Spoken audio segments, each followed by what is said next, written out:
Departure from Moscow's original position and came as other leaders, including Barack Obama and Nicolas Sarkozy, vowed to finish the job in Libya. David Cameron echoed that, saying it was impossible to achieve a free, democratic Libya with Gaddafi in power. We're expanding the broad international consensus against Gaddafi and in support of the opposition, the Transitional National Council in Benghazi.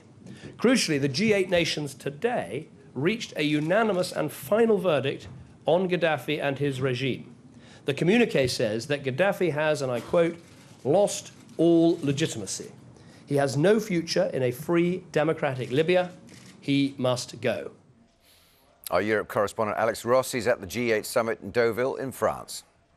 Well, certainly there's a sense here that the British and the French want to remain central in the leadership of the operation, although privately they have been asking President Obama to supply more aircraft, combat aircraft. That isn't going to happen.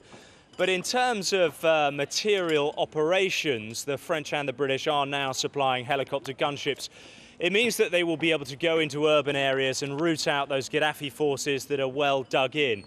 What's also interesting is if we look at the words of the final communiqué of the G8 countries, which of course include Russia, Russia now on board saying that Gaddafi has lost all legitimacy. That said, the Russians are still a long way from the position of the French and the British. We've been hearing from the Russian ambassador in France, Alexander Orlov, and he says that the sending of the helicopter gunships is really an escalation. It goes much further than the resolution, what was stated in the resolution, UN resolution 1973. So as far as they are concerned, British and the French are overstepping the mark.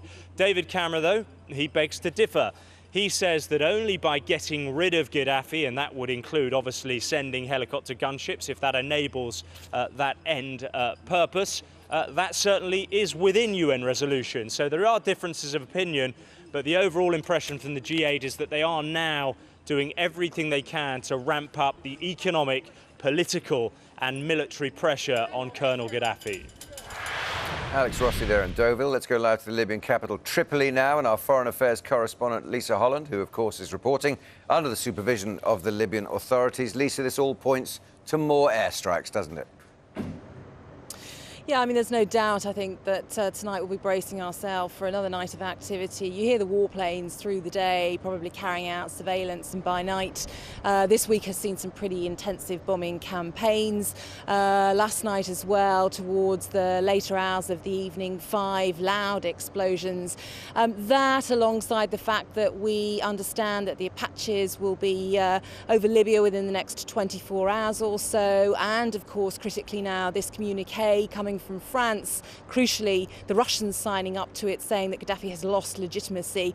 I think the Libyans will shrug off most things. They will shrug off everything David Cameron and Barack Obama and Sarkozy and many others will say, but I think that if they're honest, what the Russians do will sting. Lisa, thanks very much indeed. Lisa Holland there live for us in Tripoli.